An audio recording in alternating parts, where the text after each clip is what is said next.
খুব বক্তব্য দীর্ঘায়িত করব না। আমাদের আজকের এই অনুষ্ঠান মানে এই আলোচনা সভা মূলত মানে এই ওয়ার্কিং পিপলস অ্যালায়েন্সের পক্ষ থেকে এই বর্তমান আর্থসামাজিক প্রেক্ষাপটে বামপন্থীদের কর্তব্য এই বিষয়ের উপর করা হয়েছে। এইটা মাথায় রেখেই যে কর্তব্যের একটা আঙ্গিক হচ্ছে বামমুখী। তার কারণ 2022 সালে 22 সাল নাগাদ আমরা যেটা 2022 সাল ভুল বলছি 2021 সালে যেটা হয় যে তখন সেই মুহূর্তে আমাদের রাজ্যে নো ভোট টু বিজেপির একটা প্রচার চলছে এবং এই প্রধান শত্রু অপ্রধান শত্রু এই ভাগাভাগিটা চলছে।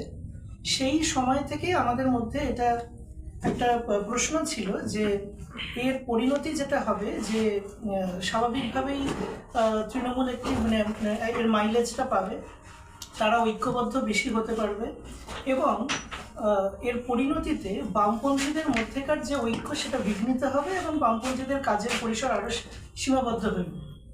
21-এর নির্বাচনটা শেষ হওয়ার পরেই আমরা যেটা দেখতে পেলাম যে এর আগে যে বাম আন্দোলনের পরিসর ছিল সেটাও আর রাজ্য সরকার থাকতে দিচ্ছে না, কারণ বিভিন্ন ছোটোখাটো আন্দোলনের ক্ষেত্রে তারা যে সমস্যা তৈরি করছে, যেভাবে পুলিশের ইন্টারফিয়ারেন্স বাড়ছে আর কি আন্দোলনের ক্ষেত্রে, যেটা আজ থেকে 10 বছর আগেও ছিল না।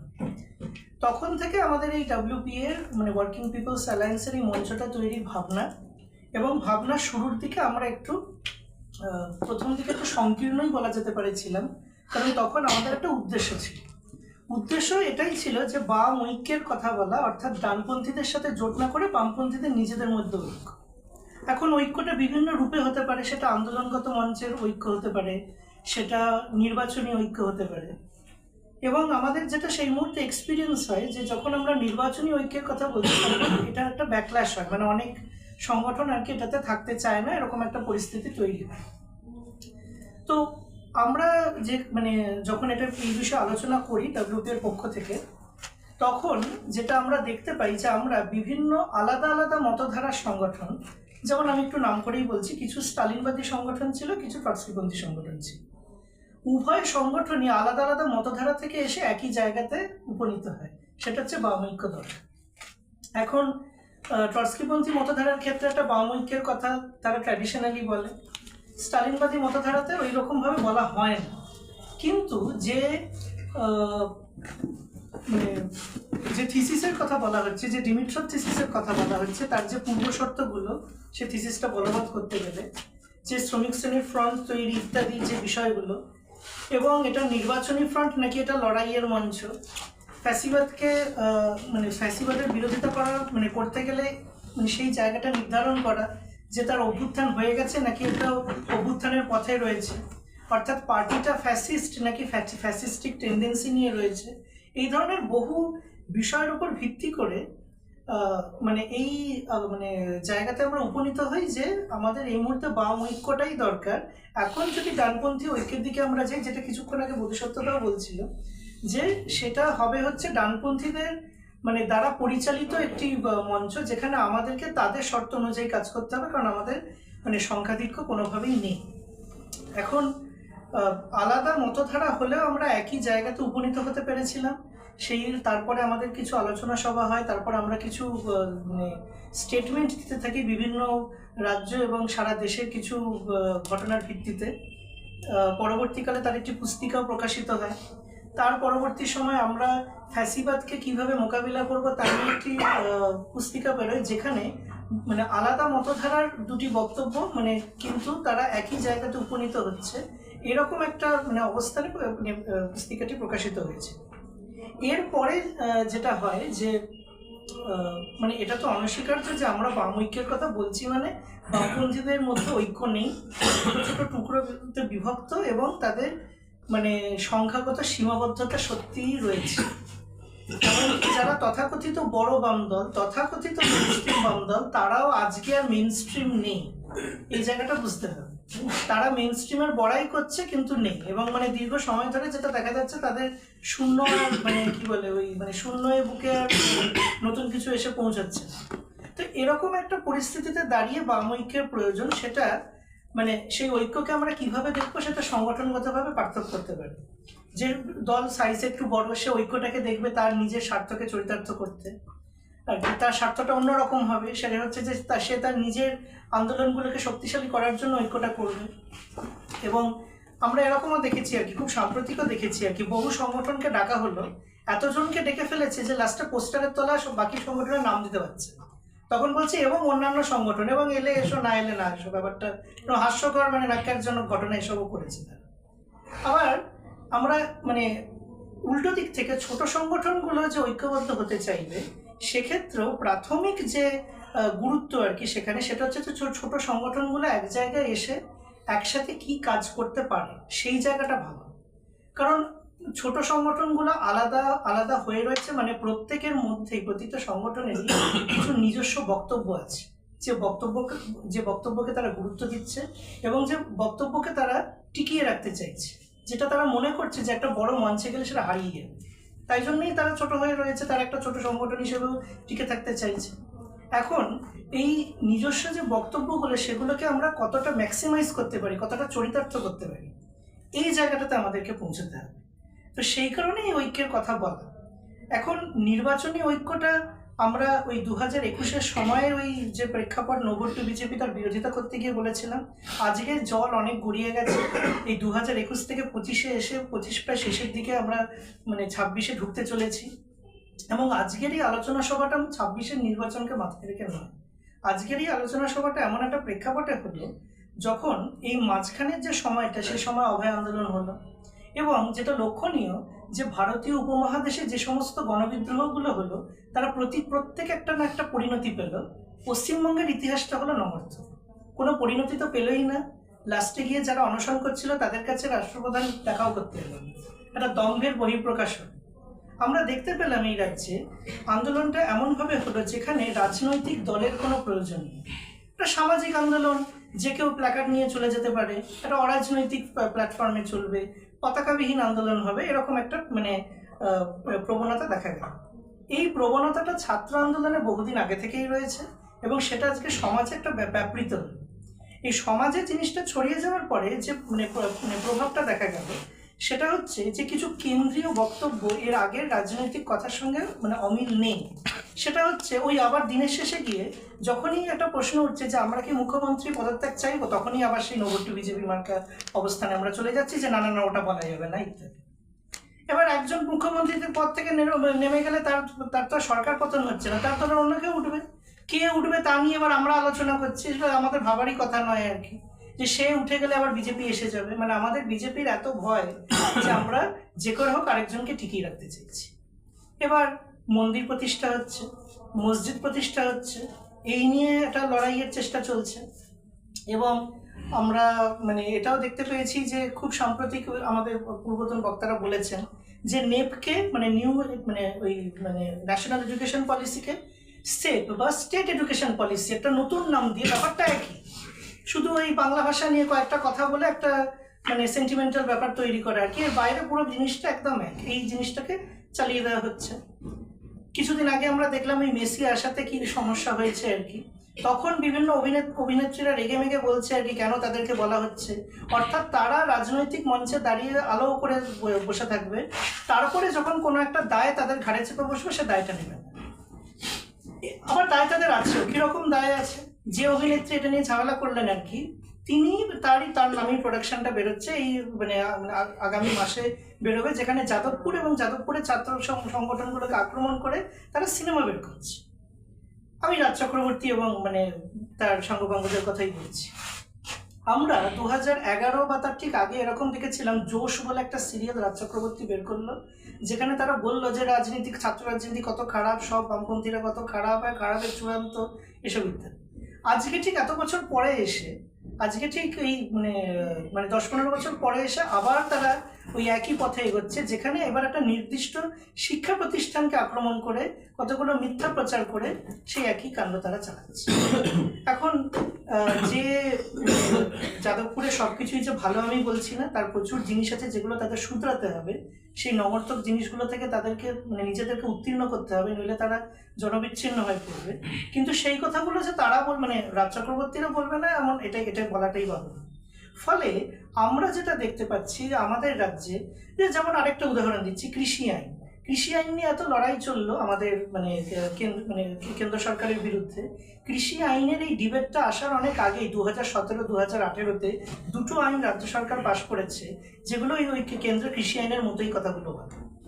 ফলে রাজ্য সরকার একই পথে চলছে। সে নয়া উদারবাদী, সামনে দেখলে বোঝা যাবে না, সামনে দেখলে মনে হবে খুব জনদরদি, খুব নিচুতলার মানুষকে সে উঠিয়ে আনতে চায় এমন কতগুলো বক্তব্য রাখছে। সেখানে কন্যাশ্রীর কথা উঠবে, সেখানে 1000 টাকা করে রাজ্যের মহিলাদেরকে দেওয়ার প্রসঙ্গ উঠবে।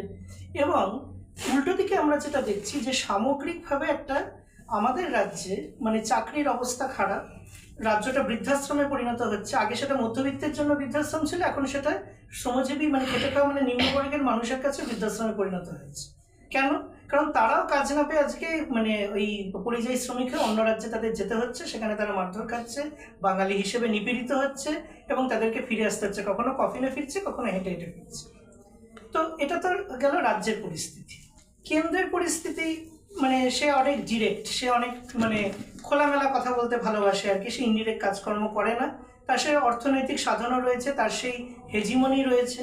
এবং এই কেন্দ্র রাজ্য, এবং সেটা শুধু আমি আমাদের রাজ্যের কথা বলছি না, যেখানে যেখানে বিরোধী দলেরা ছিল বা এখনো টিকে আছে, আমাদের রাজ্যটা আলাদা করে বলার একটা গুরুত্ব আছে। কারণ এখানে একমাত্র রাজ্য যেখানে সাম্প্রতিককালে কোন একটা সরকারকে ফেলার জন্য মানে কি বলে মানে সাম্রাজ্যবাদী শক্তি তার বিরাট মানে ক্ষমতা মানে ব্যবহার করেছে। একটা রাজ্য সরকার পড়ে যাওয়ার পর একটা নতুন সরকারের প্রধানের সঙ্গে আমেরিকার তৎকালীন একজন মানে খুব গুরুত্বপূর্ণ মানে গভর্নমেন্টের সদস্য আর কি কন্ডোলিজা রাইস দেখা করতে আসছে। ফলে এগুলো হয়েছে, অন্য রাজ্যের ক্ষেত্রে হয়নি। আবার আমরা তামিলনাড়ুর কথায় আসবো। তামিলনাড়ুর ক্ষেত্রে ঠিক এটা ঠিক যে তামিলনাড়ুর ক্ষেত্রে তাদের যে দীর্ঘ আন্দোলনের যে ইতিহাস, তারা যে তাদের ভাষা, তাদের সংস্কৃতি, তাদের মানে জাতিসত্তার লড়াইটাকে যে দীর্ঘকালীনভাবে চালিয়ে গেছে, সেই কারণেই তারা এখনো টিকে আছে। সেখানে বিজেপি এখনো অবধি খুব যে বিরাট সাফল্য পেয়েছে এমনটা নয়। কিন্তু যে পার্টি ক্ষমতায় আছে তাদের ক্ষেত্রে প্রচুর নমর্থক ইতিহাসও আছে, তাদের পরিবারবাদ রয়েছে, তাদের একজন মানে মহিলা বিরোধী নেত্রী চুলের মুঠি ধরে মারামারির ইতিহাস রয়েছে, ইত্যাদি বহু কিছু রয়েছে। এখন এরকম একটা পরিস্থিতিতে দাঁড়িয়ে বাম ঐক্যের কথা আমাদেরকে ভাবতে হচ্ছে। এটা আলোচনায় উঠে এসেছে যে আমরা কি কি করতে পেরেছি। অনেক কিছু পারিনি, তার কারণ আমাদের অনেকের অনেক মানে মানে ছোট ছোট সংগঠনের অনেক সময় ঐক্যবদ্ধ হচ্ছিল না যখন মানে আমরা এই ঐক্যের কথা বলছি। কিন্তু আবার পরবর্তী সময়ে যেটা দেখেছি যে এই আমরা যেটা বলছিলাম যে নদীর জল যত এগোচ্ছে তত আমরা দেখছি যে ঐক্যের বার্তা অন্যান্য সংগঠন থেকেও আসছে, যে কারণে আমরা আমাদের সংকীর্ণতা ভুলে গিয়ে অনেক মানে মতধারার সংগঠনকে আজকে মানে এক জায়গায় করতে পেরেছি। পুরোটা হয়তো পারিনি, কিন্তু কিছুটা পেরেছি আর কি। সেটা বক্তা হিসেবে হোক, দর্শক হিসেবে হোক, সকলে। এবং যারা শুনছেন তারাও ভবিষ্যতে যাতে মানে খুব মানে তাদের বক্তব্য এখানে এই মঞ্চে এসে রাখুন, আমি এটার আহ্বান জানাচ্ছি। এবং আজকেও এই আমার সংক্ষিপ্ত বক্তব্য শেষ হওয়ার পরেও আপনারা আপনাদের বক্তব্যগুলো রাখুন, কারণ সেটা আমরা একটা লিপিবদ্ধ করে মানে WPF এর পক্ষ থেকে আর কি প্রোগ্রাম নেওয়া যায় সেটার কথা ভাববো। কিন্তু যেটা গর্বের সাথে বলা যেতে পারে যে বাকি কোনো সংগঠন এই 5 বছরে মানে কোনো সংগঠন মানে এখানে যারা উপস্থিত তাদের কথা বলছি না, আমি বড় সংগঠনের কথা বলছি বা পার্টিদের কথা বলছি, তারা 2021-এ বলেছিল যে তারা সময় নিতে চাইছে এই নিজেদের লড়াইটাকে মানে এগিয়ে নিয়ে যাওয়ার জন্য, তাই সাময়িকভাবে তারা একটা সমর্থন জানাচ্ছে একটা ডানপন্থী দলকে। কিন্তু প্রশ্ন আবার এটাই উঠবে যে এই 5টা বছর যে চলে গেল তাতে তারা কি কাজ করেছে? কিছুই করে উঠতে পারেনি। আমরা সীমাবদ্ধ পরিসরে এখানে WPF এর পক্ষ থেকে বিভিন্ন সংগঠন একত্রিত হয়ে বেকারত্বের বিরুদ্ধে পথসভা করেছি। তার পরবর্তী সময় আমরা মানে আরও বিভিন্ন বিষয়, সেটা বাংলাদেশ হোক, সেটা মানে এই বাম ঐক্যের প্রসঙ্গ হোক, সেই বিষয়ে আলোচনা সভা চালিয়ে গেছি এবং ভবিষ্যতেও চালিয়ে যাওয়ার একটা চেষ্টা আমরা চালাবো। এখন মানে আমাদেরকে এটা বুঝতে হবে যে মানে এই মানে আমরা যেটা দেখলাম যে মূলত আমাদের কি কি মানে করতে হবে সেটা শঙ্করদা খুব ডিটেলেই বলেছে। আমাদের ফ্যাসিবাদকে যে ভয় পাওয়া উচিত নয়, বরং পুঁজিবাদ যে বিপদে আছে তাই জন্য তাকে ফ্যাসিবাদী পদক্ষেপ নিতে হচ্ছে, সেটা প্রসূনদা বলেছে। আমাদের বাম ঐক্যের প্রয়োজনীয়তার কথা সপ্তর্ষিদা বলেছে। আমাদের এই যে মানে রাজনৈতিক প্রেক্ষাপট এবং আমাদের ইতিহাস থেকে যে শিক্ষা নেওয়ার কথা সেগুলো আমরা বোধিসত্ত্বতার থেকে পেলাম। এখন যদি এটা মানে এই পুরো মানে সমস্ত বক্তব্যগুলোকে এক জায়গায় মানে সংশ্লেষ করতে হয়, তাহলে যেটা আমরা দেখব যে দুটো প্রধান ডিবেট আসে। একটা ডিবেট হচ্ছে যে পুঁজিবাদ সংকটে আছে, সেই সংকটটা বিভিন্ন রূপে হতে পারে। সেটা 1930-এর সংকটে ছিল, আমাদের 90-এর দশকে সংকটে ছিল, 2001-এর সংকটে এসছে, 8-এ এসছে, 16-তে এসছে, 22-এ এসছে, আবার আসতে চলেছে। এটা আমরা মানে জানি হয়তো যে আমাদের যে মানে এই যে মানে শেয়ার মার্কেটে যে বন্ডগুলোর কেনাবেচা হয়, যত সেগুলো হাত বদল হয় তত তার যে রিয়েল ভ্যালু, তার যা মানে মানে কি বলে মূল মানে যে আসল মূল্যটা হওয়ার কথা, তার থেকে সেটা বাড়তে বাড়তে যায়। এবং বাড়তে বাড়তে গিয়ে এমন একটা পরিস্থিতি হয়, একটা স্ফীতভাবে একটা মানে একটা ফানুসের মতো তৈরি হয়। এখন যদি লেনদেন মানে যে সময় ইয়ার এন্ডিং এর সময় হওয়ার কথা যে ঠিকঠাক যদি হয়ে যায়, তাহলে সে ফানুস চুপসে গিয়ে অর্থনীতিটা আবার রিয়েল অর্থনীতি বা মানে সত্যিকারের অর্থনীতিতে পরিণত হয়। আর যদি সেটা না হয়, যদি লেনদেনগুলো ঠিকঠাক না হয়, তাহলে আমরা যেটা দেখতে পাবো যে ফানুসটা ফেটে যাবে, একটা বিরাট ক্রাইসিস দেখা দেবে। এখন এই যে সত্যিকারের অর্থাৎ 100%-এর থেকে উপরে যে উঠে গেল বন্ডের ভ্যালুগুলো, সেগুলো কি হয় ক্রাইসিসের সময় সেগুলো কমতে কমতে যায়, অর্থাৎ নিচের দিকে নামতে থাকে। ঐতিহাসিক প্রবণতা যেটা থেকেছে যে 100%-এর নিচে নেমে গিয়ে অর্থনীতিটা রিয়েল হয়, আবার আস্তে আস্তে উঠতে থাকে পুঁজিবাদের স্বাভাবিক নিয়মে।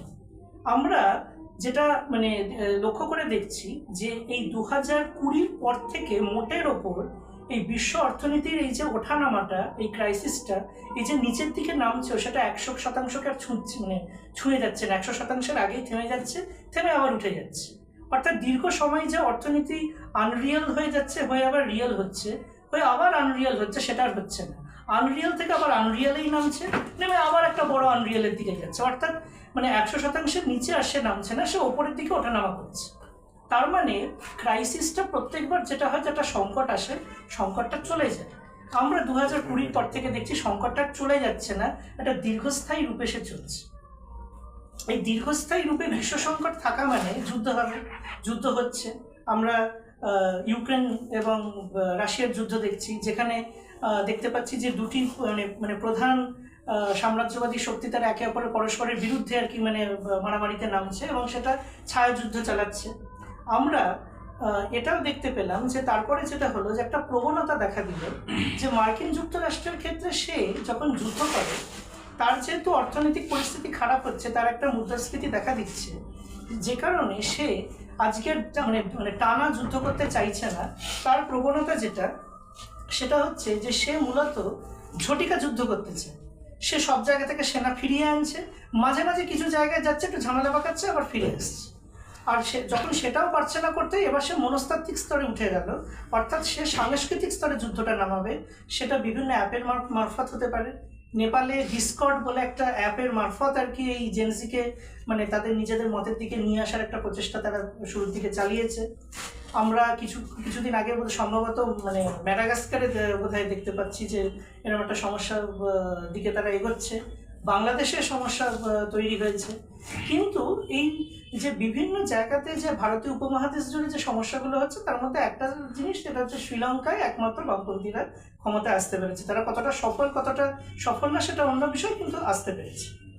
আবার যদি আমরা মানে পুরো ভারতীয় উপমহাদেশের ক্ষেত্রেও দেখি, যে প্রবণতা আমরা ইরান এবং ইসরায়েলের যুদ্ধে দেখলাম, সে একই প্রবণতা। অর্থাৎ যে রিসিভিং এন্ডে রয়েছে, যে তথাকথিতভাবে হারছে, তার একটা মুদ্রাস্ফীতি রয়েছে, এবং অন্যজন যে যুদ্ধটা করতে যাচ্ছে, তার কিন্তু এই শেয়ার মার্কেটের এই দ্বন্দ্বের কারণে তার দেশের অভ্যন্তরীণভাবে একটা সমস্যা দেখা দিচ্ছে। আমি শুধু আমাদের দেশের একটাই উদাহরণ দেব। সেটা হচ্ছে যে আমাদের দেশে এই যে 100%-এর উপরে উঠে যাওয়া মানে অর্থনীতিটা আনরিয়েল হওয়া, হয়ে আবার রিয়েলে নামাটা কোনোদিন হয়নি। কিন্তু আমরা যেটা দেখতে পাচ্ছি 2022-এর পর থেকে আমাদের ভারতীয় অর্থনীতিও এই 100-র উপরে ওঠানামা যেটা করছে, সেটা সব প্যারামিটারে দেখা যাচ্ছে না। কিছু কিছু আমরা দেখতে পাচ্ছি শেয়ার মার্কেটের কিছু এমন প্যারামিটার আছে, সেই রকম কিছু মানে কিছু কিছু প্যারামিটারে এরকম একটা প্রবণতা দেখা যাচ্ছে। তার পরিণতিতে একটা সারা দেশ জুড়ে একটা অর্থনৈতিক অস্থিরতা রয়েছে।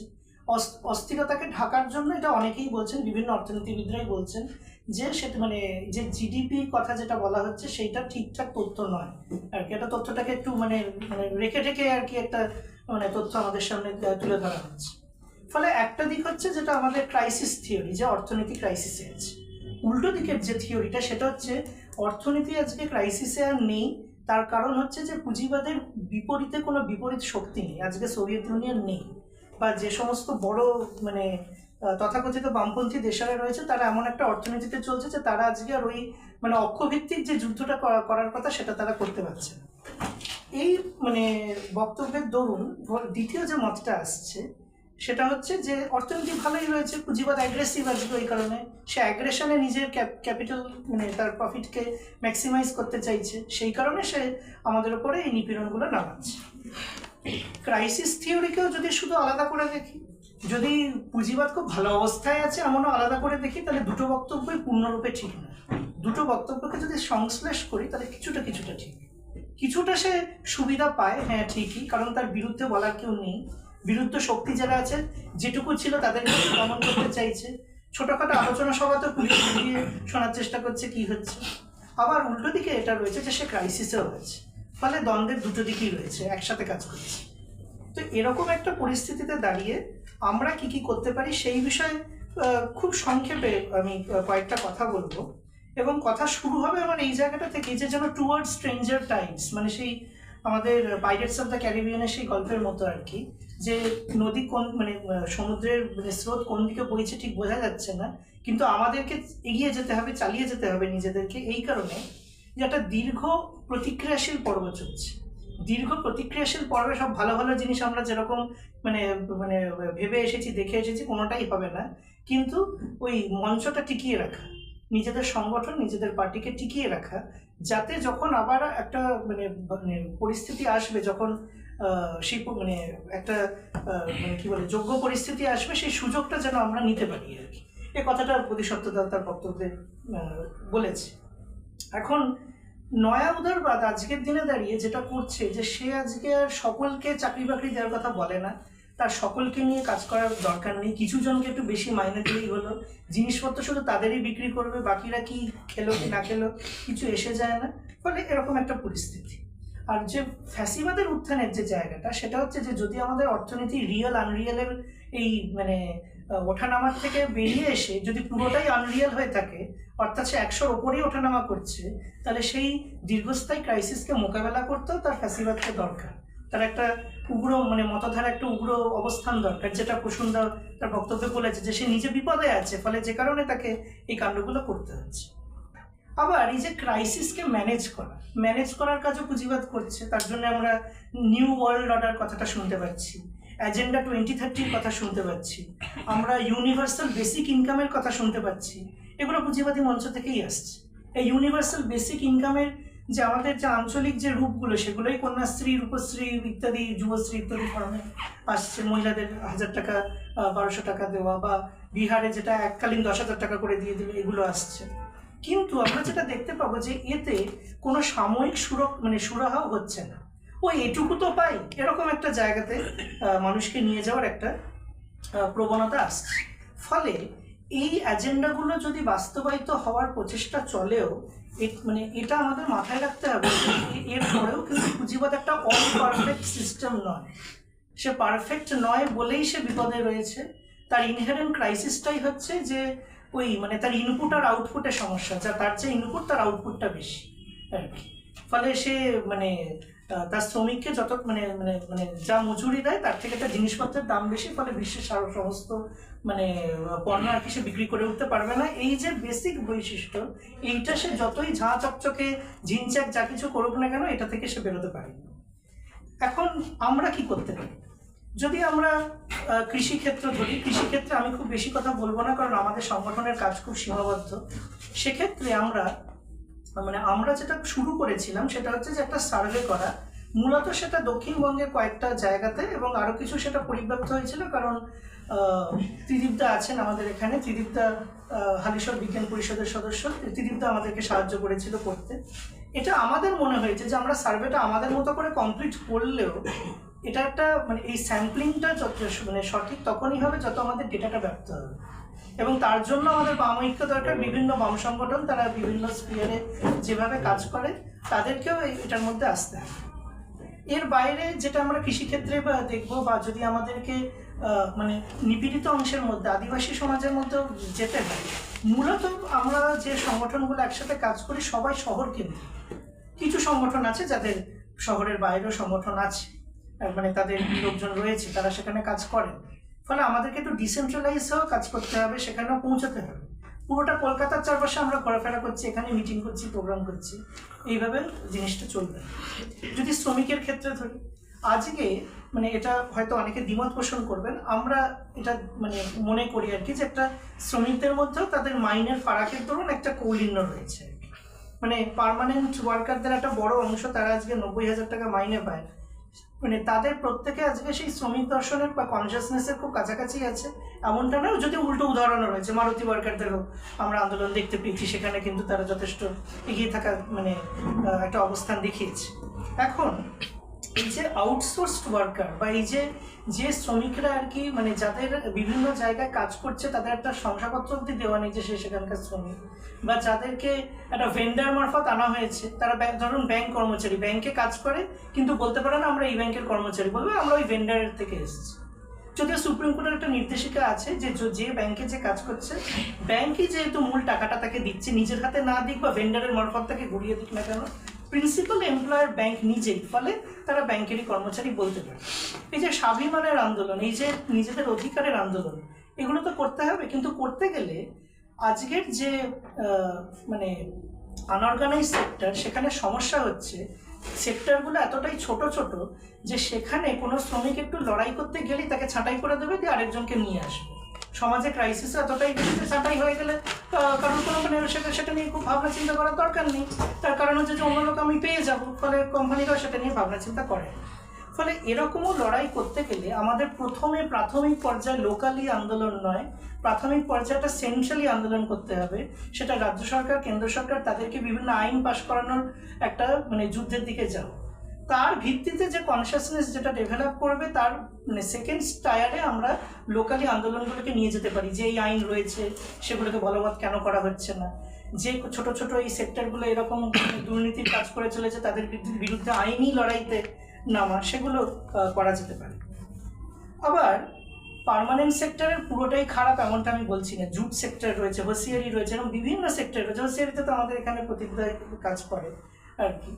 তো মানে এরকম বহু সেক্টর রয়েছে যেখানে মানে এই ধরনের মানে আন্দোলনের একটা জায়গা কিন্তু রয়েছে। এর বাইরে যদি বেকারত্বের আন্দোলনের কথা ধরি আমাদের রাজ্যে, তাহলে মানে আমরা যেটা দেখব যে কোনো সংগঠনই বেকারত্বের প্রসঙ্গকে লাস্ট 5 বছর ধরে প্রধান বক্তব্য হিসেবে তুলে ধরে। এবং যেটা হয়েছে যে বিভিন্ন সেক্টরে যখনই কোনো গ্রুপ ডি স্টাফ, যখন কোনো টিচার সে আর কি লড়াই করছে তারা সংঘবদ্ধভাবে নিজেদের দাবিতে, তখন সে আন্দোলনের মধ্যে ঢোকার চেষ্টা করেছি। আমরা নিজেরা কোনো কনসিয়াস আন্দোলনের মানে মানে পর্যায়ে জিনিসটাকে নিয়ে যাওয়ার চেষ্টা করিনি, যেখানে এই সমগ্র বক্তব্যগুলোকে একজোট করা যায়। পারিনি এই কারণেই, কারণ আমরা ছোট ছোট সংগঠনে বিভক্ত এবং আলাদা আলাদা কাজ করেছি। যদি ঐক্যবদ্ধভাবে এই ধরনের লড়াই আমরা করতে পারি, এরকম একটা মঞ্চ ডেভেলপ করতে পারি, তাহলে এটা আমরা মানে এরকম এজেন্ডা আমরা রাখতে পারি। কারণ আমি নিজে দেখেছি মানে বিভিন্ন সেক্টরে, সেটা 9 থেকে 12 হোক বা 6 থেকে 8 হোক, এরকম পর্যায়ে যে শিক্ষকরা প্রথম দিকে লড়াই করেছিল, তাদেরকে আমি জিজ্ঞেস করেছিলাম যে তোমরা একসাথে লড়াই করছো না কেন? বলছে না, ওদের সাথে আমাদের অনেক মানে মানে যে দাবিগুলো রয়েছে, যে দেনা পাওনার ব্যাপারগুলো রয়েছে, সেগুলো না মেলে না, ওই কারণে আমরা আলাদা আলাদা। তার মানে তারা তাদের দিক থেকে শুধু নিজেদের কয়েকটা দাবির মধ্যে সীমাবদ্ধ থেকেছে। স্বাভাবিক, সেটা তাদের থেকে মানে বিরাট কিছু মানে আশা করা, তারা যে পর্যায়ে রয়েছে, যেরকম মানে একটা বিপদের সম্মুখীন রয়েছে, সেটা ভাবাটাও মানে ঠিক না। কিন্তু আমরা তো এটা করতে পারতাম বা এখনো পারি, এই কথাগুলো আমাদেরকে ভাবতে হবে। এর বাইরে যদি আমি কালচারের কথা ধরি, তো কালচারের ক্ষেত্রে মানে এটা আমার মানে এটা আমি এটা লক্ষ্য করে দেখেছি আর কি, যে আজ থেকে 10 বছর আগে যে সংস্কৃতি আমাদের রাজ্যে ছিল, আজকে সেটা নেই। আজকে আমাদের সোসাইটি অনেক বেশি থিওক্রেটিক, অনেক বেশি ধর্মান্ধ, অনেক বেশি ওপেনলি ধর্মচর্চা ইত্যাদির কথা বলে, যেগুলো আমাদের কালচারে দীর্ঘ সময় ছিল না। তো এরকম একটা থিওক্রেটিক টেন্ডেন্সির সাথে সাথে যেটা আসছে, সেটা হচ্ছে যে ইন্ডিভিজুয়ালিজম, মানে একা একা থাকবো, আমরা আমাদের গ্রুপে থাকবো, বাকিদের কথা শুনে কি হবে ইত্যাদি। ইতিহাসের মানে হিস্টোরিক্যাল কনসিয়াসনেস নেই। যদি মানে মমতার আগে কে মুখ্যমন্ত্রী ছিল, অর্ধেক মানে জেনজিকে জিজ্ঞেস করলে উত্তর দিতে পারবে না। এরকম একটা পরিস্থিতি। এবং তারই ফলস্বরূপ আমরা যেটা দেখছি, রাজ্যে চাকরি বাকরি নেই, কিন্তু রাজ্যে টিকতে হবে, আমি বেরোতে পারছি না, তাহলে কি করব? আমাকে ডানপন্থার হাত ধরতে হবে, আমাকে এন্টারপ্রেনিউরাল হতে হবে। আমাকে শেয়ার মার্কেটে টাকা লাগাতে হবে। আমি রিসেন্টলি আমারই এক পরিচিত, তার সঙ্গে কথা হচ্ছিল, সে আমাকে বলছে সে খুব শেয়ারে টাকা লাগিয়ে সে মনের খুব ব্যথায় ভুগছে আর কি। আমাকে বলছে যে আমিও লাগিয়ে ফেললাম, আমি আর থাকতে পারলাম না, আমি খারাপ হয়ে গেলাম। আর কেন? তুই খারাপ হসনি, তোকে ওই পরিস্থিতির জন্য ওখানে টাকা লাগাতে হয়েছে, তুই আর কোনো কাজকর্ম পাচ্ছিস না, তুই কী করবি আর কি। কিন্তু তার মানে এই নয় যে সকলকে আমরা বলছি যে হ্যাঁ এবার দলবল মিলে এবার সবাই চলে শেয়ারে টাকা লাগে। আমাদের তো বিকল্পটা দিতে হবে, বিকল্পের লড়াইটা করতে হবে, নইলে আমরা তাদের কাছে পৌঁছাবো কী করে? এইটা একটা বিষয়। এর বাইরে যদি আমাদেরকে ওই বিকল্প সংস্কৃতির কথা বলতে হয়, ডানপন্থীদের দীর্ঘ সময় ধরে RSS এর স্কুল রয়েছে, কলেজ রয়েছে, বিভিন্ন এডুকেশনাল ইনস্টিটিউশন রয়েছে, হসপিটাল রয়েছে, আমাদের নেই। হসপিটাল আমাদের এখানে তাও রয়েছে, আমাদের এখানে শ্রমজীবী হাসপাতাল কিছু রয়েছে, তারা কাজ করছে। প্যারালাল সিনেমা, আমরা প্যারালাল সিনেমা বুঝি যে ছোট ছোট আকারে বিভিন্ন জায়গাতে গিয়ে বিভিন্ন বস্তি এলাকা বা অন্যান্য শ্রমজীবী ক্ষেত্রগুলোতে গিয়ে সেখানে প্রচার করা। আমরা আজকে যেটা দেখছি যে ধরুন সিনেমার ক্ষেত্রে যদি একটু উদাহরণ দিয়ে বলি, আমাদের রাজ্যে সমস্ত সিনেমা যেখানে দেখানো হয় সেগুলো আজকে একচেটিয়া একটা পর্যায়ে চলে গেছে, একচেটিয়া ডিস্ট্রিবিউটার, একচেটিয়া সিনেমার দেখানোর যে হলগুলো আর কি, যার ফলে তারা নির্ধারিত করে দিচ্ছে কোন সিনেমা তারা দেখাবে, কোনটা দেখাবে না। এবং তারই ফলস্বরূপ যে পার্টি ক্ষমতায় আছে তার লোকজন আর কি কোন সিনেমাতে তারা তারা অ্যালাউ করবে, কোনটা করবে না, সেখানে তারা দাদাগিরি দেখাচ্ছে। তো তার বিরুদ্ধে তারা প্যারালাল সিনেমা দেখানোর জায়গা, প্যারালাল সিনেমা তৈরি করা এবং প্যারালাল OTT প্ল্যাটফর্ম তৈরি করা, প্যারালাল নাটক তৈরি এবং নাটক দেখানোর জায়গা তৈরি করা, যেগুলো আমাদের তথাকথিত প্রাইভেট সেক্টর আর কি। প্রাইভেটে আমরা এই ধরনের কাজগুলো করতে পারি, কিন্তু এগুলো করতে গেলে অর্থের প্রয়োজন, ছোট কোনো সংগঠন একা পারবে না। ফলে আমাদের সমস্ত সংগঠনকে ঐক্যবদ্ধভাবে কাজ করলে তখনই এরকম একটা কিছু হওয়া সম্ভব। এবার আরেকটি কথা আর কি একটু বিতর্কিত, সেটা হচ্ছে ধর্মমুক্তি তত্ত্ব। যে ধর্মমুক্তি তত্ত্ব আমাদের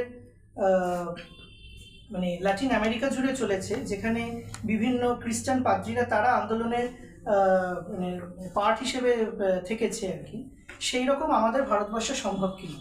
আমি বলবো সম্ভব এই কারণ আমরা পুরো ভারতীয় উপমহাদেশ জুড়ে যদি দেখি, স্বামী অগ্নিবেশের ইতিহাস পাবো, তিনি বন্ডেড লেবারদের হয়ে লড়াই করেছেন। যদি আমরা পূর্ব পাকিস্তানে দেখি, আমরা মৌলানা ভাসানির উদাহরণ পাবো, যিনি সেখানকার সংখ্যালঘু হিন্দুদের হয়ে লড়াই করেছেন। এরকম ইতিহাস রয়েছে। সাম্প্রতিক এই যে 25শে ডিসেম্বর গেল, তুলসী দিবস পালন করতে হবে, 25শে ডিসেম্বর খারাপ জিনিস, ওটা অন্য ধর্মের জিনিস, ওগুলো পালন করা যাবে না ইত্যাদি বলে আমরা বিভিন্ন রাজ্যে যেটা দেখতে পেয়েছি যে ওই বিজেপির বাহিনী ঠাহিনী গিয়ে সেখানে মারামারি করেছে। রাস্তায় বসে যারা একটু স্যান্টা টুপি টুপি বিক্রি করতো আর কি, কার্তিক পরিবারের ছেলে মেয়েরা আর কি, তাদেরকে ধরে পেটাচ্ছে। রামকৃষ্ণ মিশন তাদের আবার একটা অন্য ট্র্যাডিশন আছে আর কি, ওই যিশু পুজো করা ইত্যাদি, তাদেরকেও ছাড়ছে। আমরা কোনো কি বিষয়ে কোনো কথা বলছি, আমরা স্যান্টা টুপি বিক্রি করা নিয়ে মারামারি করছে সেটা নিয়েও কোনো কথা বলছি না। আমরা এই যে কি বলে, যারা আর কি 1% হলেও যেটুকু একটু অন্যান্য ধর্মের প্রতি সহনশীলতা দেখাচ্ছে, তাদেরকে নিয়েও কোনো কথা বলছি। পরিণতি যেটা হচ্ছে যে এই কোনো সংগঠনই আর আমাদের দিকে আর থাকবে না, যেটুকু আমাদের কথা বলতো সেটুকু আর বলবে না, তারা ওদিকে চলে যাবে, তারা খেতে খেতে যাবে। আর এমন কিছু সন্ন্যাসীর উদাহরণ আমি রিসেন্টলি দেখছি, মসজিদ তৈরি হলে শিক্ষা কি পাবো আমরা, এর থেকে উন্নয়ন কি হবে ইত্যাদি বলছে, যেগুলো ঠিকই, সত্যিই তো এগুলো কোনোটাই পাবো না। কিন্তু মন্দিরের ক্ষেত্রে সেটা নয়, রাম মন্দিরের ব্যাপারে তারা আলাদা, ফলে সেক্টর স্পেসিফিক বক্তব্য। এবং এবিপি আনন্দে তারা বক্তব্য রাখছে, সুমনকে দেখছি কাজ যে আমি এরকম বক্তব্য কারোর থেকে শুনিনি। পরের দিনই দেখছি আমি সোশ্যাল মিডিয়ায় সেই সন্ন্যাসী আর কি অখণ্ড ভারতের যে সভা হচ্ছে তাতে হাত তুলে এরকম করে দাঁড়িয়ে যাচ্ছে। ফলে কে কোথায় যে কীভাবে মিশে রয়েছে ওদের লোক আর কি, সেটা বোঝা মুশকিল। ফলে আমাদেরকে এই ধর্মমুক্তি তত্ত্বকে কীভাবে দেখবো সেটা নিয়ে ভাবা উচিত। আবার ঠিক উল্টো দিকে আর কি, দুটো বিপরীতমুখী ধারা, বিজ্ঞান আন্দোলন, কুসংস্কার বিরোধী আন্দোলন, আবার তার সাথে ধরো ফিজিক্সের আজকে যে বিভিন্ন যে ডিবেটগুলো, কোয়ান্টাম এন্ট্যাঙ্গলমেন্ট ইত্যাদি, যেগুলোর মাধ্যমে নতুন করে আর কি সমাজে এক ধরনের ভাববাদকে নিয়ে আসা হচ্ছে, তার বিরুদ্ধে লড়াই, আমাদের আজকে পরিবেশ সচেতনতা নিয়ে লড়াই, আমাদের স্বাস্থ্য নিয়ে লড়াই, মানে সেই কাজগুলো করতে হবে। আমাদের প্রসূনদা রয়েছে, ত্রিদীপদা রয়েছে, তারা সবাই এই ধরনের লড়াইয়ের সাথে যুক্ত। এর বাইরে বিজ্ঞান আন্দোলনের মধ্যে রামধনু সমাজের কথা, LGBTQIA+ এর আন্দোলনের কথা, তাদের যে এনজিও ভিত্তিক আন্দোলন, তার বাইরেও একটা পলিটিক্যাল আন্দোলনের দিকে তাদেরকে নিয়ে যাওয়া আর কি, সেই কথা বলতে হবে। আজকের এই সভাতে আসার আগে ওই সম্ভবত গানের কলিটা এরকমই, মানে দিল দিয়া হ্যায় জান ভি দেঙ্গে এ ওয়াতান, এরকম একটা গান চলছে। আমার স্বাভাবিকভাবেই মনে হলো যে এটা বোধহয় বিজেপির কোনো প্রোগ্রাম হবে আর কি, কারণ এই গানটা এতবার চালাচ্ছে মানে সন্ধ্যা, ঠিক তাই একদম মানে স্টেজের রং ফং দেখে বুঝলাম তাই। তো আমার একটা প্রশ্ন জাগলো আর কি, যে তাহলে আমরা কি মানে দেশকে ভালোবাসি না? দেশকে ভালোবাসি বলেই তো এই ঐক্যটা চাইছি।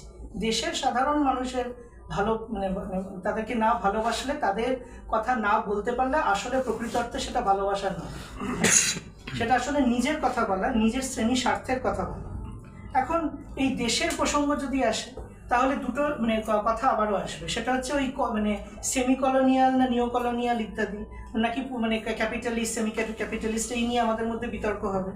আমি যেটুকু বুঝেছি, আমাদের দেশের ডানপন্থীদের চরিত্র বোঝার ক্ষেত্রে এইটুকুই আমাদের ঐক্যের ক্ষেত্রে যথেষ্ট, যে আমরা কখন কোন ডানপন্থীর সাথে প্রতি একটু নরম হবো আর কাদের প্রতি খড়গহস্ত হবো। এই জায়গাটা যদি আমাদের মধ্যে মানে আমরা ঠিক করতে পারি, তাহলে এই বাকি ডিবেটগুলো আমাদের মধ্যে চলুক, কিন্তু সেটা মানে মানে অন্যভাবে ক্লেন্সড হয়ে যাওয়া সম্ভব। যদি আমরা ওই সেমি ফিউডাল ধরি বা মানে পুরোপুরি ক্যাপিটালিস্ট ধরি, সেমি ক্যাপিটালিস্ট ধরি ইত্যাদি, কৃষিক্ষেত্রের ক্ষেত্রে যদি আমরা দেখি, সেখানেও কৃষি আন্দোলনের যে শিক্ষা আমাদের দেশে, বড় কৃষক, তার সাথে মধ্য এবং ছোট কৃষকের এলাই হওয়া নির্দিষ্ট সময়ের জন্য, তারপরে আবার আলাদা করে লড়াই, এই যে প্রক্রিয়াগুলো চলছে, এইগুলোর মধ্যে থেকে আমাদের একসাথে যদি কাজ করতে পারি তাহলে হয়তো একটা জায়গাতে পৌঁছতে পারি। তার কারণ আমাদের মধ্যে বিরোধ আছে, বিরোধ যে একদিনে মিটবে এমনটা নয়, কিন্তু দিনের শেষে এমন একটা সংগঠন বা পার্টি দরকার, সেটা একটা না হয় একাধিকও হতে পারে। এবং আমি একটু ধৃষ্টতার সাথে এই কথাটা বলছি, যে তিনটে ধারাকে একসাথে ধারণ করতে পারবে, যে সংসদীয় ধারাকে ধারণ করতে পারবে, যে গণ আন্দোলনের ধারাকে ধারণ করতে পারবে, যে বিপ্লবমুখী ধারাকে মানে মানে ধারণ করতে পারবে। এই তিনটে ধারাকে এক জায়গায় একটা গণবিপ্লবী পার্টি যদি তৈরি না হয়, তাহলে আমরা এই মানে আমাদের এই সমস্যাটা আরো মানে দীর্ঘায়িত হবে। এবং আমি শেষ করব কয়েকটা কথা বলে, যে আমাকে আমার এক বন্ধু এবং মানে আরেকজন আর কি, সেও আমাকে একই এক্সপিরিয়েন্সের কথা বলেছে, যে একজন বলছে কি হবে এসব করে, কোনো বড় দলে জয়েন করে যায়, বিজেপি কর, তৃণমূল কর, দরকার পড়লে CPM করে আর কি, এসব ছোটোখাটো দল করে কিছু লাভ নেই। তার মানে যেটা হচ্ছে যে ইউথের অ্যাসারশন হচ্ছে যে সে কিছু দেখতে পাচ্ছে না, বা আমরা হয়তো দেখাতে পারছি না যে কি করতে পারি, একসাথে কি করতে পারি, আলাদা করে কি করতে পারি, এই জায়গাটা। এবং এই দেখতে পাওয়া না পাওয়াটা খুব গুরুত্বপূর্ণ। তার কারণ একটা ডানপন্থী দলে যেটা হয়, যখন সে আস্তে আস্তে নিজের পরিবারতন্ত্রকে একদম সামনে নিয়ে চলে আসে, তখন মূল নেতার বাইরে বাকি যে লোকজনগুলো ছিল, তারা আর জীবনে কোনো উদ্দেশ্য খুঁজে পায় না। তখন তাদের নিজেদের ব্যক্তি স্বার্থ, নিজেদের পরিবারকে ভালো রাখবো, টাকা কামাতে হবে, এবং তার মানে ফলশ্রুতি হচ্ছে টোটাল লুম্পেনাইজেশন এবং মানে একটা ওভারঅল মানে টোটাল দুর্নীতি আর কি, যে কোনো জায়গাতে গভর্নমেন্ট আর কি দুর্নীতিকে থামাতে পারছে এরকম জায়গায় পৌঁছে। সেটা রাজ্যে তো রয়েইছে, কেন্দ্রেও লক্ষ্য করে দেখবেন যে রিসেন্ট যিনি বিজেপি সভাপতি হতে চলেছেন, আমার মনে হয় যেটুকু আমি দেখলাম আর কি, সোশ্যাল মিডিয়ায় বিভিন্ন অ্যানালিস্টরা বলছেন যে বিজেপির প্রেসিডেন্টের মধ্যে প্রথম পরিবারতান্ত্রিকভাবে কেউ প্রেসিডেন্ট হচ্ছে। অর্থাৎ তার বাবারা আগে MLA ছিল, তাই খুব কম বয়সে সে MLA-শিপ পেয়ে গেছে, এখনও খুব কম বয়সে সে প্রেসিডেন্ট পদে আসছে, ফলে সে একটা ওই মানে নেপো পলিটিক্যাল লিডার কেরম টাইপের জায়গা তৈরি হচ্ছে। তো এই মানে এরকম একটা মানে পরিবারতন্ত্র এবং তার মানে উল্টো দিকে আমরা দেখতে পাই একটা দুর্নীতি পরিস্থিতি।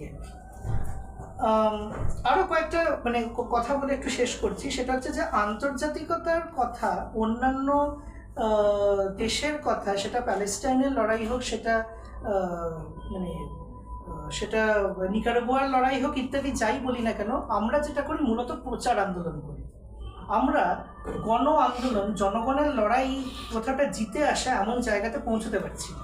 কেন পারছি না? ওই প্রধান শত্রু অপ্রধান শত্রু ভাগাভাগি করেছি আমরা, যে কারণে আর কি এই লড়াইটা এখন করবো না, এই লড়াইটা আপাতত থাকে, এমন একটা জায়গাতে যাব।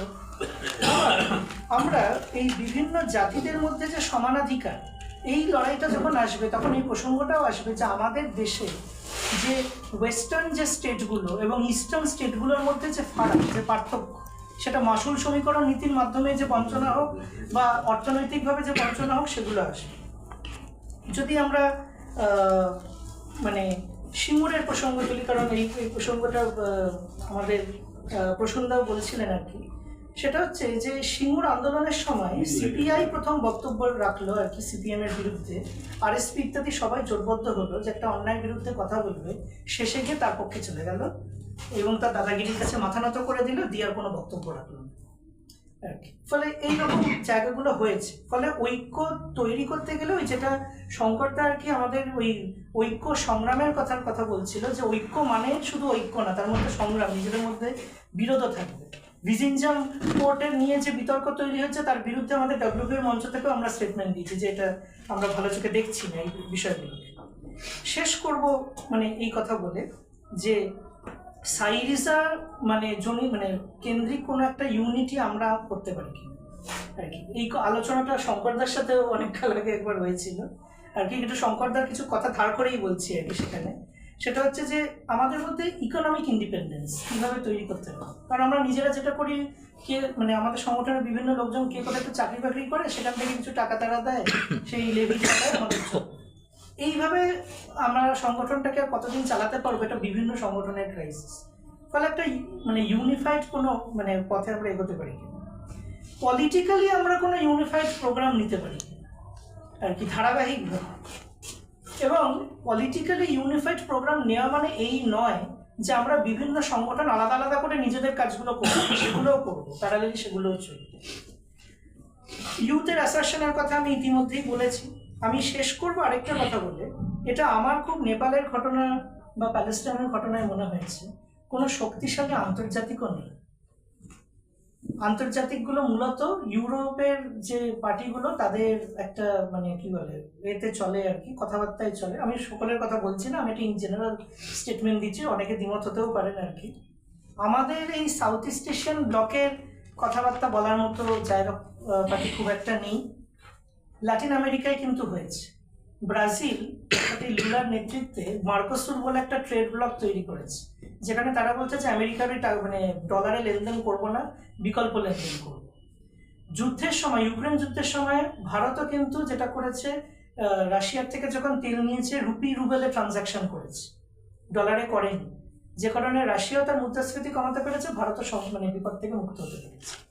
আবার মানে বিপদ থেকে মুক্ত হলেও দিনের শেষে ডলারের প্রতি আনুগত্য আমাদের কেন্দ্র সরকার চায়। আমাদের যদি এরকম কোনো বিকল্প অর্থনীতি, বিকল্প ট্রেড ব্লকের কথা বলতে হয়, আমাদেরকে যদি র্যাডিক্যালি যেভাবে অর্থনীতিটাকে চালনা করা হচ্ছে তার উল্টো দিকে দাঁড়িয়ে শ্রমজীবী মানুষের চাকরি বাকরির কথা বলতে হয়, তাদের অধিকারের কথা বলতে হয়, তাহলে বামপন্থীদের ক্ষমতায়নও প্রয়োজন। এটা আমি মনে করি, এটা অনেকে দ্বিমত পোষণ করতে পারেন, যে কারণে অবিপ্লবী পরিস্থিতিতেও ক্ষমতায়ন, সীমাবদ্ধ ক্ষমতা নিয়ে বা বিপ্লবী পরিস্থিতিতে বিপ্লব করা, উভয় পথই খোলা রাখতে হবে।